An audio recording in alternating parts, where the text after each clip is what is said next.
வணக்கம் என் அன்பு உள்ளங்களுக்கு அனைவருக்குமே. நம்ம இன்னைக்கு என்ன பதிவு பார்க்க போறோம் அப்படின்னு பார்த்தீங்கன்னா, கல்யாணம் ஆகாத பிள்ளைங்க. கல்யாணம் ஆகல ஒரு வீட்டில், கல்யாணம் தடைப்பட்டு போயிட்டே இருக்கு. சில பிரச்சனைகள் வந்துட்டே இருக்கு. அதாவது திருமணத்துக்காக வரன் பார்த்தாலோ, இல்லை டைவர்ஸ் ஆயிடுச்சு, என் பிள்ளைங்களுக்கு வந்து கல்யாணம் ஆயிடுச்சு, அவங்க வாழவே இல்லை, திருப்பி வந்துட்டாங்க அப்படிங்கிற பிரச்சனைகள் நிறைய இருக்கு.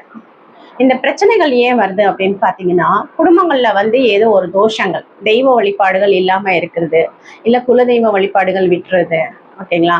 தவறான செயல்கள்ல ஈடுபடுறது, ஓகேங்களா? பாம்பு அடிக்கிறது, நாய் வந்து நம்ம அனாவசியமா நாயை தொந்தரவு பண்றது, அது இல்லாம பசுமாடுகளை தொந்தரவு பண்றது, இந்த மாதிரி விஷயங்கள் வந்து செஞ்சுக்கிட்டு இருந்தாங்க அப்படின்னா, செஞ்சிருந்தாலும் சரி, இல்ல செய்ய போறதா இருந்தாலும் சரி, ரெண்டு விஷயங்களும் வந்து இது குறிப்பிட்ட அளவுல வந்து நம்ம சொல்ல முடியாது. எப்பயோ அவங்களுக்கு தெரிஞ்சோ தெரியாமையோ மாட்டை அடிச்சிருக்கலாம், இல்ல மாட்டை புண்படுத்திருக்கலாம். அதே மாதிரி ரோட்ல